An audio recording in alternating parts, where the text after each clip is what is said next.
Hello boys and girls, this is Jan for Chess24. In this video I want to talk about one of the more exciting playoff matches I have seen in the FIDE World Cup. I'm talking about the match between Wei Yi, the 16-year-old Chinese prodigy, here we see him on the left, and Yuri Vovk, the Ukrainian 26 years old, only rated 2-6-24, but one of the surprises of the tournament so far, eliminating Ray Robson in the first round and playing a very hard-fought match against Wei Yi. So what happened in this match so far is the following. Wei Yi won the first classical game, then Yuri Vovk struck back and won the second classical game to equalize the score. If the players are tied 1-1, players go to a tiebreak with less time. They first played two rapid games with 25 minutes and 10 seconds each. Both of those ended in draws. Not particularly exciting, frankly, but then they moved on to two more games with an even more reduced time control with 10 minutes and 10 seconds per move.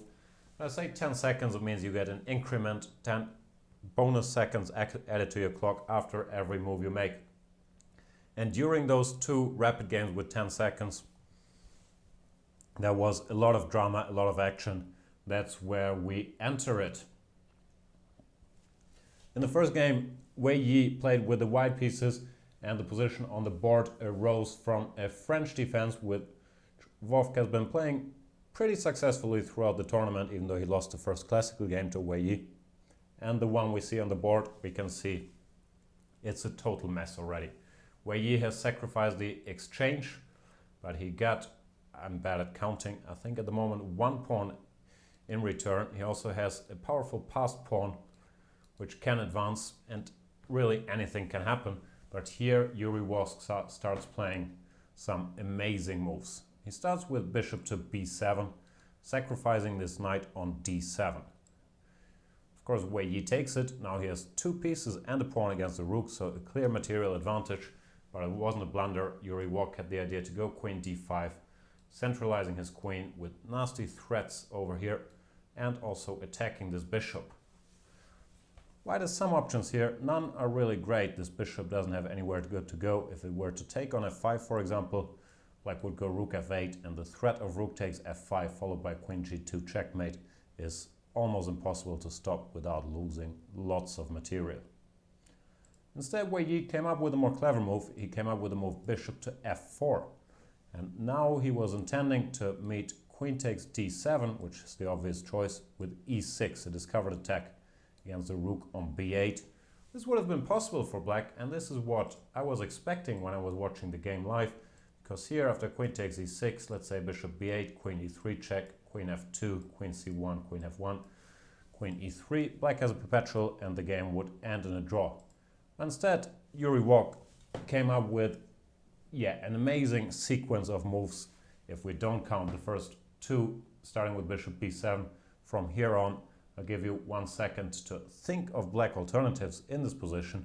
Small spoiler, it's not queen h1 check, because then king f2 is coming. And we're gonna switch to some video of the players where we see what Yuri Vovk actually did. I'm sorry if I keep mispronouncing his name. Let's go straight to the action. Here we got the players. We see Yuri Vovk contemplating his next move. I'm not sure how well you can see the board, but there he goes. He plays the move bishop to a8. And let's figure out why that is such a strong move. First of all, you need a lot of confidence to turn down the draw with black against Wei Yi and play this position with serious material down, playing a quiet bishop move to the corner. But this move is very, very strong. It threatens rook to b1. Let's make a neutral move. Not that this was easy. Say e6, for example. Then rook to b1. And if queen takes b1, queen g2 is checkmate. So white has to defend against that, and he does, of course. And that's what's really the beauty of this combination, that he has the very strong defense. Bishop takes f5, covering the b1 square, and it looks like black just is down a lot of material.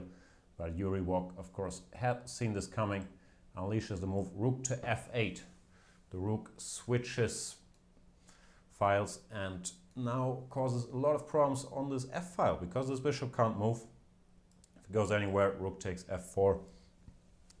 immediately ends the game once again, based on queen g2 and checkmate. And it's very, very hard for white to come up with a move here. Wei Yi plays a critical move, which is knight to b6. This looks very logical, targeting both the queen and the bishop and forcing black's hand. Black has to go queen h1 check, king to f2.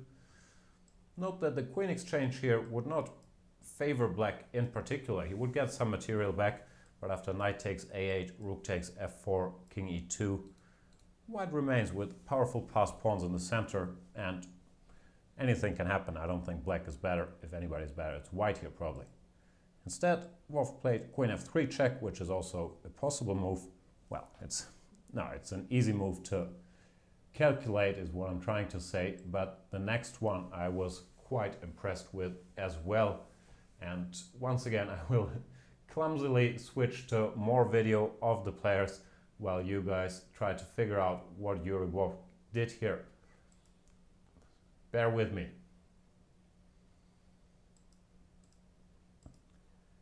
Here we are. Not really sure. Now here we are. I'm not sure one can see this all that well, but he played the move queen takes c3, which is a pretty amazing move. Not so much the move itself, but calculating all this, starting with bishop to a8 in a rapid game, almost a blitz game with 10 minutes per player, is something I have almost never seen. It's an amazing level at which Yuri Vovk is performing, and to judge correctly that this position is winning for black with all these pieces up in the air. To calculate all this, I'm very, very impressed. Let's look at some lines why this is so great for black. Knight takes a8, for example, comes to mind. Then black just goes rook takes f5, threatening queen takes d4 check, picking up another piece with a winning position. His bishop can't move, so white should try queen f2, covering the d4 square. But now black goes queen a1 check, king to g2, and queen takes a8 with check again, wins all his material back and emerges with a winning position after, let's say, king g3, queen e4. c-pawn is still alive and will decide the game. After queen takes c3, white has some options, but none of them really work. And yeah, it's just, what can I say, it's very impressive to anticipate all this. Queen c1, queen takes d4 check, for example, bishop e3, queen takes e5, and once again, white is defenseless in spite of all his material. Something's gonna drop, for example, bishop h3, rook to f3. Some amazing calculation skills displayed by Yuri Vovk. Wei Yi tried the move bishop to g3, but that also did not help him. Queen takes d4 check, queen to f2. Now black could already go for a better endgame with queen takes f2, king takes f2, rook takes f5 check, or bishop takes f2, rook takes f5, knight takes a8, rook takes g5, king f1, and let's say c3. Well, the c-pawn is very powerful, but he can do it even better, and Yuri Vovk does not cease to amaze here. Goes queen a1 check, keeps playing with a lot less material, queen to e1. Once again, not happy with the queen exchange, but queen to a7, going for this pin along this diagonal. And white does not really have a defense, but even here he goes queen f2, covering both his pieces. And with only seconds on the clock, black goes c3, using his last resource, planning the move c2, which will finally overstretch the white defenses. The queen can't cover b6, f5 and c2 simultaneously, so there's nothing that white can do here. Wei Yi tried e6 when c2 would already have won, but Vovk played bishop c6, which is just as good, covering the e8 queening square. And after e7, desperation, he just took it and is still winning on the strength of his c-pawn and the activity of his pieces. The game didn't last much longer. Knight to c4, bishop e4, knight to d6, c2, and this pawn finally made it. Knight takes e4, c1 queen, king g2, queen c6. And due to the threat of rook takes f5 and queen takes e4 check, well, simplifying to position the queen up, basically, Wei Yi decided to resign. An absolutely stunning sequence of moves by the black player, really starting with the position I gave you, starting with bishop b7, Then following up with bishop to a8. We'll just repeat the star moves. Queen takes c3, and then after queen f2, queen a1 check, followed by queen a7. I could not believe my eyes. This has been amazing play by Yuri Vovk, something I haven't seen much in a rapid game. The amount of lines you have to calculate, and he was right about everything. The computer confirms it. Is just incredibly impressive. However, the match was not over. Wei Yi was forced to win in the next game with black to stay in the game, and things did not start very well for him, to put it mildly. He tried playing a stone wall, but he sort of got outplayed and overrun in the center. We're entering the game here at move 20. White just plays e5, and look at these passed pawns. E takes d5, g takes f4, c takes d was also possible, but this pawn is pinned, so g takes f is fine. And Wei Yi desperately, he needs a win to stay in the match, tries to complicate things with g5, and here white has a couple of moves available that win the game for him. The easiest one is probably c takes d5, just creating these monster passed pawns. Rook takes f4 and queen to g3 is the move you had to spot. When after bishop takes e5, if black doesn't take, he just gets overrun. So after bishop takes e5, white had to see that here he's winning after rook e1, pinning this bishop, winning by pinning, and that would have been game. But Yuri Vovk did not go for this. He went for the move queen to g4, and this is a serious mistake because he gives up the pin of this b7 bishop, where Yi went d4, and all of a sudden he's absolutely back in the game. Bishop takes b7, queen takes b7. Here if queen takes g5 check, which looks obvious, king h8 is winning for black because of his huge activity that ensues on the g file. So you can't do that. Instead Vovk played f takes g5, Wei Yi after queen e7, e6, queen d6. Managed to cash in on the fact that this bishop on b2 is out of the game, and the white king is a bit too open as well, so Yuri Vovk did not manage to hold this and was checkmated a couple moves later. I'll just skip through it. Black activated all his pieces, queen h1 check, rook e4, and that's the end. The e7 pawn gets eaten. Some desperation here. Black is a rook up. His king will escape via h5, and game over. So once again, the score was equalized after already 3 mini-matches in classical games, in 25-minute games and in 10-minute games. Players are still tied, and they had to go to a new tiebreak with even less time, 5 minutes plus 3 seconds per move. And also once again, things did not start out very well for Mr. Wei Yi. The 16-year-old Chinese prodigy lost a pawn early in the opening, was sort of outplayed. We're entering the game at move 22. White just played knight c4. He's a pawn up. He's trying to exchange some positions. And Wei Yi had nothing but to launch himself into complications. He went for the move knight to d3, activating the knight, hoping it gets captured so he can free his bishop from d5, and also hoping to create some sort of kingside attack. But this move also involves an exchange sacrifice, and Yuri Vovk went for it, went bishop to d6, the queen went to g5, and what move could be more natural than bishop takes f8 in this position, cashing in the material, but you might have seen it with a computer bar on the left side of the board. It's the left or the right side, I can never figure it out, but I think you know what I'm talking about. Bishop takes f8 is a huge mistake according to the computer, and black is better, if not winning after that. The line you had to spot, which once again is very hard in a blitz game if possible at all, is the move h4 here, distracting the queen from attacking the g2 pawn. And after queen takes h4, it's still bad to take on f8.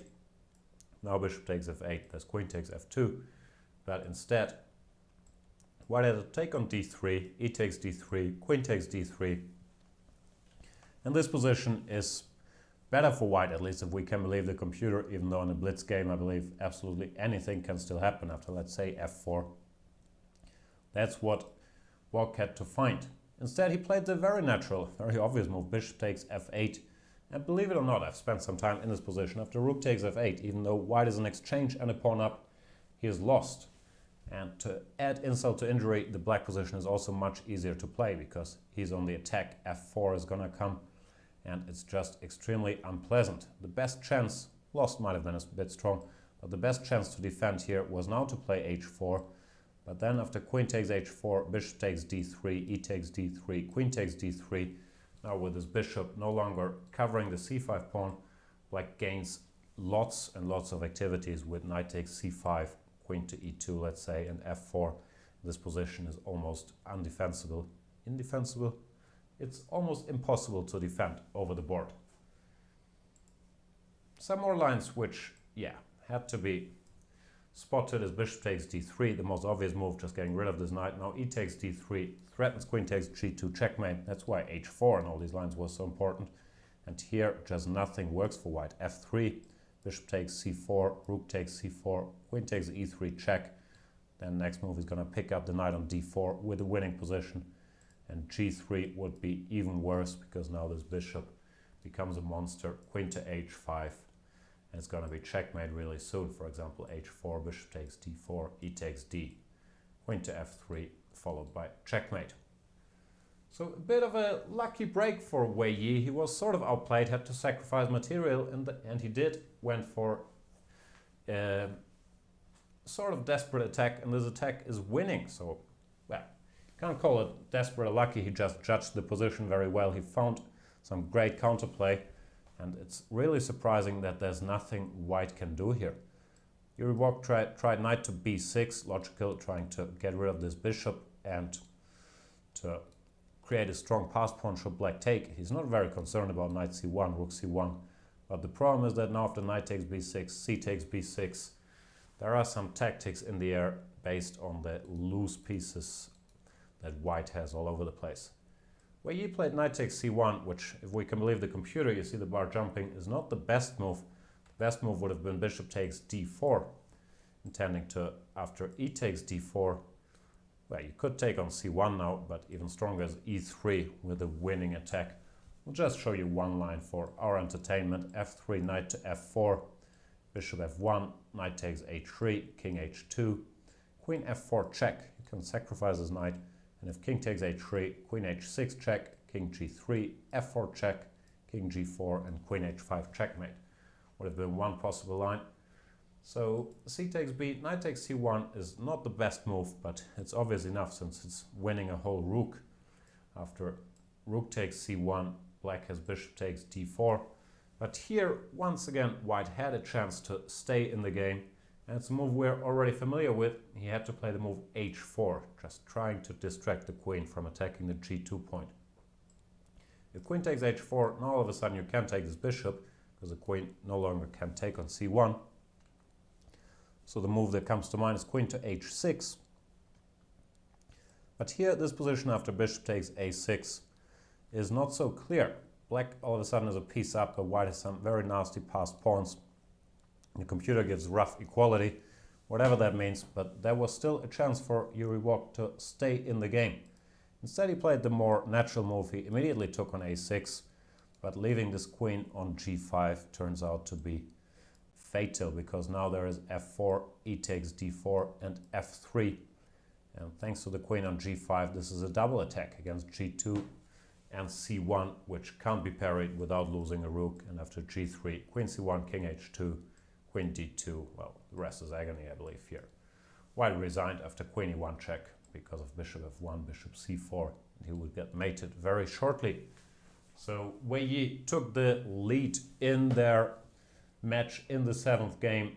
Now it's Yuri Vovk's turn to win with black to stay in the match, and he played with the black pieces, which does not make these things easier. We just saw Wei Yi manage, but only thanks to a lot of luck. And long story short, Yuri Vovk did not manage a comeback after the drama that had ensued before. He tried with the French defense, even got a slightly better position, which we see here with opposite color bishops. But after queen e2, he made the fatal mistake. Well, probably the position was a draw either way, so that's a bit strong, but he made the mistake queen to f5, allowing white to simplify with g4. Now the queen has to stay connected to the e4 bishop in order not to lose it, and the only square it has is the f3 square, and white would just exchange queens, take the pawn, and white could never ever lose. So the players agreed. Well, agreed is strong. Yuri Vovk resigned himself to a draw here after g4, which means that Wei Yi, the 16-year-old, advances to the third round of the FIDE World Cup after a lot of drama, a little bit of luck, but a lot of great fighting chess in all these games. Excellent performance by Yuri Vovk, who frankly I had never heard of before this tournament. Extremely strong player, the Ukrainian. And Wei Yi might, well, we'll see if he got lucky with the pairings, but he's not going to face Levon Aronian in the third round, because Levon Aronian, who was the favorite to win his match against Alexander Aroshenko from, is he called Alexander? I hope I'm not. I hope I don't have his first name wrong. He's called Aroshenko for sure. I think he's called Alexander. Anyway, he pulled an amazing upset and beat Levon Aronian, which means that Wei Yi will face Aroshenko in the next game, where he is the nominal favorite. However, he was a nominal favorite in this one, and it took him a lot of suffering to overcome Yuri Vovk. Hats off to both of these players. Thank you guys for watching, and stay tuned for more action in the FIDE World Cup third round live on chess24.com. Check it out there. Bye bye.